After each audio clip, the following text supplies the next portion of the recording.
بسم اللہ الرحمن الرحیم۔ السلام علیکم ورحمۃ اللہ وبرکاتہ۔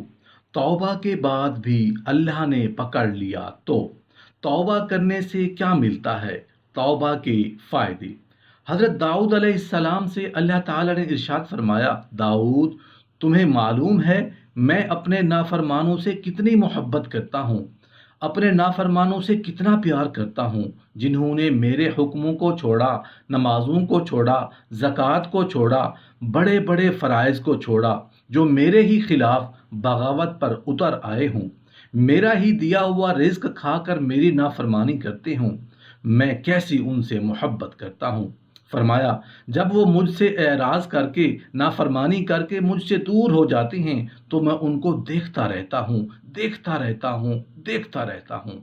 جیسا کہ ماں سے بچہ روٹھ کر چلا جاتا ہے۔ ماں صبح کو بھی دروازہ دیکھے، دوپہر کو بھی دروازہ دیکھے، شام کو بھی دروازہ دیکھے، اور بیٹا خدا نہ خواستہ گم ہو گیا ہے، غائب ہو گیا ہے، ہر وقت اس کے کان کھڑے ہیں کہ شاید ابھی گھر کی گھنٹی بجتی ہے، ابھی ٹیلی فون آتا ہے کہ میں فلاں جگہ ہوں، فلاں جگہ ہوں۔ ہر وقت اس ماں کو بچے سے امید لگی رہتی ہے۔ فرمایا اس طرح سے میں اپنے نافرمانوں سے امید کرتا ہوں، اور فرمایا یہ حال تو میرے نافرمانوں کا ہے، اگر میرے فرما برداروں کو پتہ چل جائے کہ میں ان سے کتنی محبت کرتا ہوں، ارشاد فرمایا کہ خوشی سے ان کے کلیجے پھٹ جائیں گے۔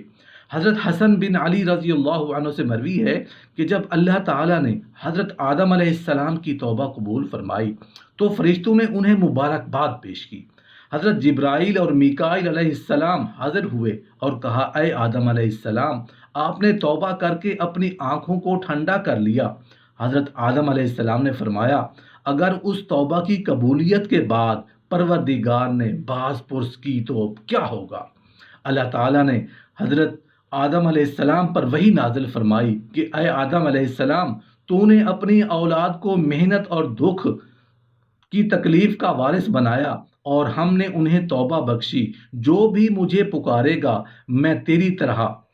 اس کی پکار کو بھی سنوں گا، جو مجھ سے مغفرت کا سوال کرے گا میں اسے نا امید نہیں کروں گا، کیونکہ میں قریب ہوں، دعاؤں کا قبول کرنے والا ہوں۔ میں توبہ کرنے والوں کو ان کی قبروں سے اس طرح اٹھاؤں گا کہ وہ ہنستے مسکراتے آئیں گے، ان کی دعائیں مقبول ہوں گی۔ روایت میں آتا ہے کہ حضرت موسیٰ علیہ السلام کے زمانہ میں ایک ایسا شخص تھا جو کبھی اپنی توبہ پر قائم نہیں رہتا تھا۔ وہ جب بھی توبہ کرتا اسے توڑ دیتا، یہاں تک کہ اسے اس حال میں 20 برس گزر گئے۔ اللہ رب العزت نے حضرت موسیٰ علیہ السلام کی طرف وحی کی کہ میرے اس بندے کو کہہ دو میں تجھ سے سخت ناراض ہوں۔ حضرت موسیٰ علیہ السلام نے جب اس شخص کو اللہ تعالیٰ کا پیغام دیا تو وہ بہت غمگین ہوا اور بیابان کی طرف نکل گیا۔ وہاں جا کر بارگاہ الہی میں عرض کی، اے رب کریم، تیری رحمت جاتی رہی یا میرے گناہ نے تجھے دکھ دیا؟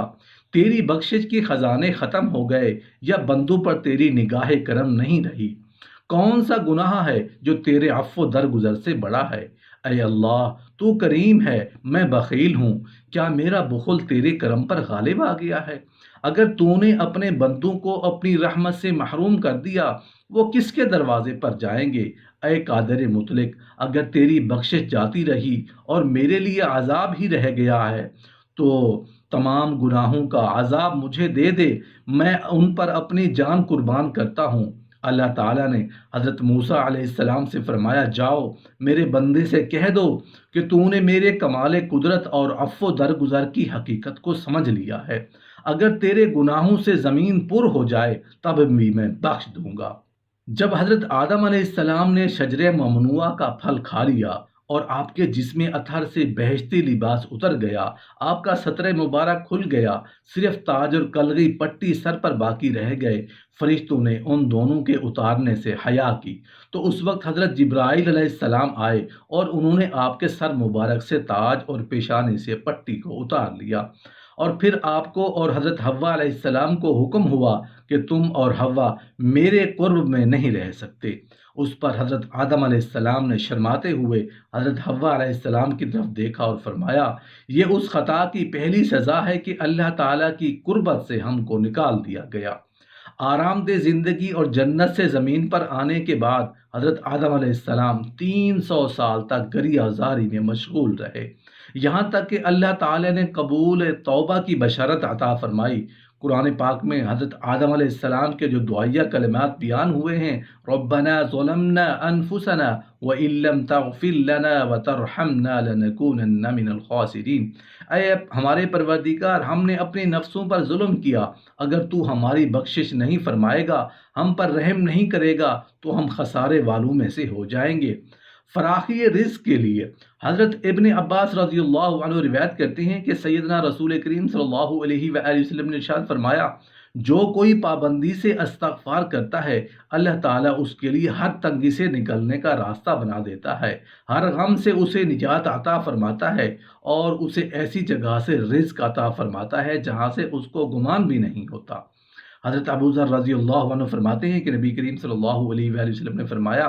اللہ تعالیٰ فرماتا ہے، میرے بندو، تم میں سے ہر شخص گنہگار ہے سوائے اس کے جسے میں بچا لوں، لہٰذا مجھ سے مغفرت مانگو، میں تمہاری مغفرت کر دوں گا، اور جو شخص یہ جانتے ہوئے کہ میں معاف کرنے پر قادر ہوں مجھ سے معافی مانگتا ہے، میں اس کو معاف کر دیتا ہوں، اور تم سب گمراہ ہو سوائے اس کے جسے میں ہدایت دوں، لہٰذا مجھ سے ہدایت مانگو، میں تمہیں ہدایت دوں گا، اور تم سب فقیر ہو سوائے اس کے جسے میں غنی کر دوں، لہٰذا مجھ سے مانگو، میں تم کو روزی دوں گا۔ اگر تمہارے زندہ مردہ اگلے پچھلے نباتات و جمادات بھی انسان بن کر جمع ہو جائیں، پھر یہ سارے اس شخص کی طرح ہو جائیں جو سب سے زیادہ اللہ تعالیٰ سے ڈرنے والا ہو، تو یہ بات میری بادشاہی میں مچھر کے پر کے برابر بھی زیادہ نہیں کر سکتی۔ اور اگر یہ سب اکٹھے ہو کر کسی ایسے شخص کی طرح ہو جائیں جو سب سے زیادہ گنہگار ہو، تو یہ چیز بھی میری بادشاہی میں مچھر کے پر کے برابر کمی نہیں کر سکتی۔ اگر تمہارے زندہ مردہ اگلے پچھلے نباتات و جمادات بھی انسان بن کر جمع ہو جائیں، اور ان میں سے ہر ایک مانگنے والا اپنی خواہشات کو آخری حد تک مانگ لے، تو میرے خزانوں میں اتنی بھی کمی نہیں آئے گی جتنی تم میں سے کوئی سمندر کے کنارے پر سے گزرے اور اس میں سوئی ڈبو کر نکال لے۔ یہ اس لیے کہ میں بہت سخی ہوں، بزرگی والا ہوں، میرا دینا صرف کہہ دینا ہے، میں جب کسی چیز کا ارادہ کرتا ہوں تو اس چیز کو کہہ دیتا ہوں کہ وہ ہو جاتی ہے۔ عذاب سے بچاؤ کے لیے حضرت ابو موسیٰ رضی اللہ عنہ سے مروی ہے کہ نبی کریم صلی اللہ علیہ وسلم نے ارشاد فرمایا،